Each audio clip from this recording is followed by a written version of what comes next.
নতুন বছরে প্রথম বিদেশ সফর হিসেবে সুইজারল্যান্ডের উদ্দেশ্যে রওনা দেবেন প্রধান উপদেষ্টা ডক্টর মোহাম্মদ ইউনূস।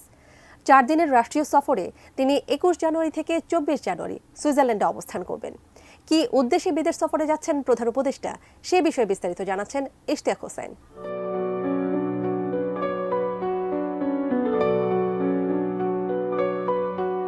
সুইজারল্যান্ডে অনুষ্ঠিত হতে যাচ্ছে ওয়ার্ল্ড ইকোনমিক ফোরামের বার্ষিক সম্মেলন। আর এই সম্মেলনেই অংশগ্রহণ করতে 4 দিনের জন্য সুইজারল্যান্ডে পাড়ি জমাতে যাচ্ছেন বাংলাদেশ অন্তর্বর্তী সরকারের প্রধান উপদেষ্টা ডক্টর মোহাম্মদ ইউনূস।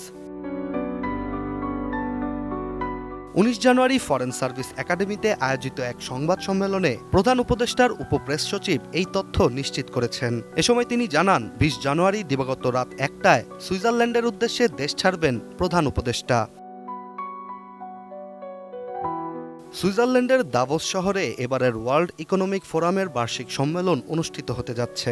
আর এবারের WEF সম্মেলনের প্রতিপাদ্য শেপিং দ্য ইন্টেলিজেন্ট এজ।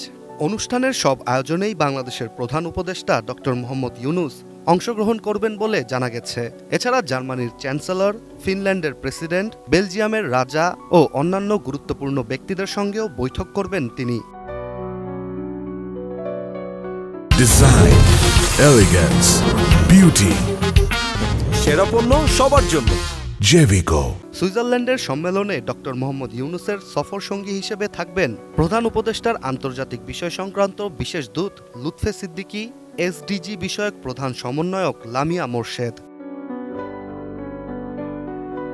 বাংলাদেশে 8 আগস্ট অন্তর্বর্তী সরকার দায়িত্ব নেয়ার পর যুক্তরাষ্ট্র দিয়ে প্রথম বিদেশ সফর শুরু করেন ডক্টর মোহাম্মদ ইউনূস। সেবার নিউ ইয়র্কে জাতিসংঘের অধিবেশনে যোগ দেন তিনি। দ্বিতীয় সফর হিসেবে 2024 সালের নভেম্বরে আজারবাইজানে COP28 সম্মেলনে যোগ দেন সরকার প্রধান। সবশেষ বিদায়ী বছরের ডিসেম্বরে প্রধান উপদেষ্টা D8 সম্মেলনে যোগ দিতে মিশর সফর করেন। তবে নতুন বছরের প্রথম এই সফরে বাংলাদেশ নিয়ে আলাদা একটি সংলাপ করবেন প্রধান উপদেষ্টা, যেখানে দেশের বিনিয়োগের পরিবেশ সম্পর্কে সুইজারল্যান্ডে একটি ধারণা দেওয়ার চেষ্টা করা হবে। এছাড়াও বিদেশি বিনিয়োগকারীদের বাংলাদেশের প্রতি নজর দিতে আহ্বান জানানো হবে বলে জানা গেছে। Ishtiaq Hossain, ATN news.